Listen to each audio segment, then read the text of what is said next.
बात है 15 अगस्त 2022 की। वसीम सैफी नाम का लड़का अपनी गर्लफ्रेंड सानिया कुरैशी को 3 दिन से ढूंढ रहा था, लेकिन अभी तक उसका कोई भी सुराग नहीं मिला। उसके घर वालों से भी पूछताछ की, लेकिन वहां से भी कोई जवाब उसे नहीं मिला।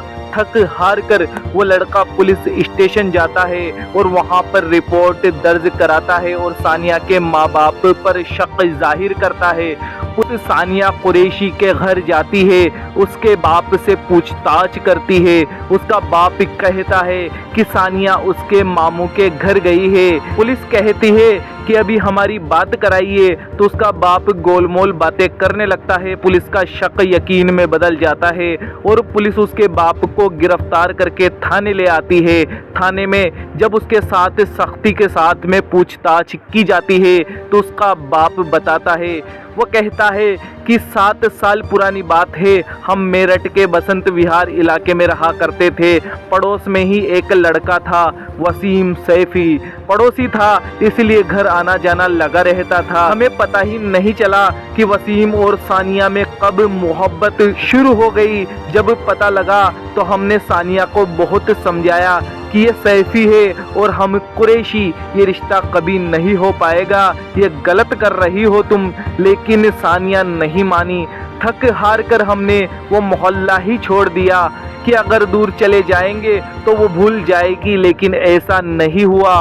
बहुत कोशिशें करी, बहुत मिन्नतें करी, उसके हाथ पैर भी जोड़े, लेकिन वो फिर भी नहीं मानी। आखिरकार वो दिन आया, 12 अगस्त 2022। सानिया का बाप ये कहकर निकलता है कि मैं जमात में जा रहा हूँ, 2-3 दिन लग जाएंगे वापस आने में, लेकिन उसने झूठ बोला था।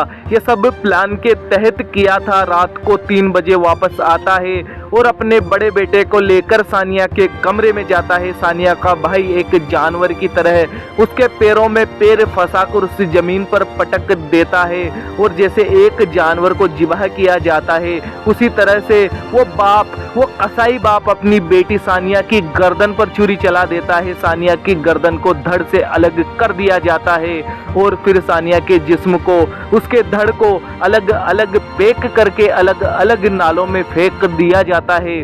दोस्तों, आपने पूरी कहानी सुन ली। अब मेरा आपसे एक सवाल है कि क्या सानिया के बाप ने जो किया, क्या वो सिर्फ और सिर्फ आखिरी रास्ता था? क्या उसके पास कोई ऑप्शन नहीं था, कोई चारा नहीं था? सानिया के बाप की बात सुने तो उनका कहना था कि वसीम कोई काम धंधा नहीं करता था, इस बिना पर अपनी बेटी का कत्ल कर देना कहाँ तक सही है? अपनी राय कमेंट सेक्शन में जरूर दीजिएगा।